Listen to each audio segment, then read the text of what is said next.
يا صباح الفل. بصراحة بقى النهاردة بنخرج بره الدوري ونروح للمنتخب شوية. يمكن كلنا اتفرجنا على ماتش مصر وأثيوبيا. آه، بتلعب نفسك، يعني انت لو جبت فريق مودرن ولا جبت سيراميكا كليوباترا تعمل معاهم ماتش ودي هيبقى الماتش أقوى من كده. طيب احنا ليه أدائنا كان سيء قوي بالشكل اللي احنا شفناه ده؟ وعلى فكرة الأداء مش سيء في الماتش ده بس، احنا كل ماتشاتنا مع كابتن حسام حسن بتعتمد على اللي هو استنفار العزيمة ويلا وشد حيلك وإن أنا أقف أصرخ على الخط. الكلام ده يا جماعة ما بقاش موجود في كرة القدم. أنت معاك مجموعة مميزة، يعني عندك الوينج رايت بتاع ليفربول، الوينج ليفت بتاع مانشستر سيتي، عندك مهاجم في الدوري الفرنسي، عندك لعيبة موهوبة كتير جدا زي إبراهيم عادل، زيزو، تريزيجيه اللي أنا بوظفهم غلط فبالتالي مردودهم بيبقى قليل بالنسبة لي. ولا زيزو لعيب تمانية ولا تريزيجيه لعيب تمانية، الناس دي لعيبة خطوط. لكن اللي بيعمله حسام حسن اللي هو أنا برمي كم لعيبة كل واحد عنده حلول فردية ويعتمدوا على نفسهم، ونظام خلي السلاح صاحي، والكلام ده الكلام ده خلاص بقى بره الكورة. آه، من فترة كبيرة جدا بتفرج على المنتخب مش قادر ألاقي كورة كويسة، ألاقي كورة حلوة. مش عارف تضرب تكتل، مش عارف تضرب خطوط. انت طب اجيب لك كواليتي ايه تاني علشان تعمل بيه كده؟ يعني اعتقد ان الجيل ده لو مع كارلوس كيروش لحد دلوقتي كان بقى في حتة تانية.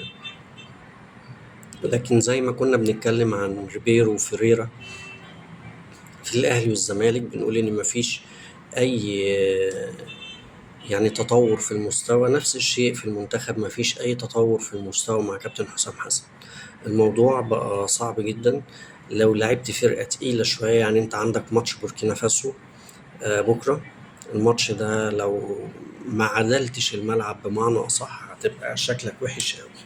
فريق عنده قدرات هجومية عالية، لسه كسبان بره أرضه 6-0، نتيجة كبيرة جدا.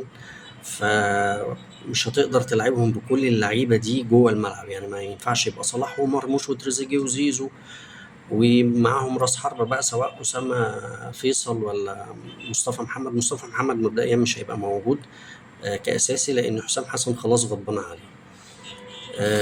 فدي حاجة مهمة جدا. اللعيبة دي لو كلها موجودة جوه الملعب انت والمنتخب هتعانوا، لأن دي فرقة بتهجم، وانت كل اللعيبة اللي أنا قلت أساميها دي ما بتأديش واجبات دفاعية، فهتبقى كارثة بمعنى الكلمة، هيبقى شكلنا وحش قوي.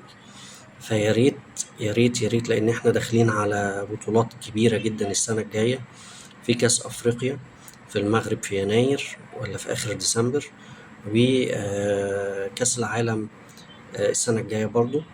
فأعتقد لو الأداء مع حسام حسن آه، هيستمر بهذا الشكل، فأعتقد هتبقى مشكلة كبيرة جدا. حسام حسن بقاله مع المنتخب سنة ونص، من فبراير 2024، سنة ونص وأنا مش شايف أي تقدم، مش شايف أي استراتيجي، مش شايف أي حاجة في طريقة اللعب. فأعتقد إن نلحق من بدري بدري، مش لازم نروح ونهزق نفسنا في بطولة أفريقيا ونقول إن إحنا اتصدمنا بالمستويات. لا، إحنا كل مرة بنقول نفس الكلام، إحنا اتصدمنا بالمستويات. طب فين الناس اللي شغالة من بدري؟ مفيش ناس شغالة.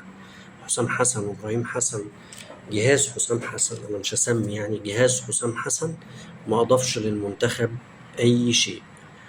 أتمنى إن أنتوا تشاركوني بآرائكم، هل مع استمرار حسام حسن ولا مع رحيله بعد مباراة بوركينا فاسو أيا ما كانت النتيجة؟ لأن الأداء أصلا مش هيكون زي ما احنا متوقعين أو مش زي ما هو منتظر من اللعيبة اللي موجودة في سكواد المنتخب ده، إلى جانب طبعا المشاكل الكتير جدا اللي في الاختيارات.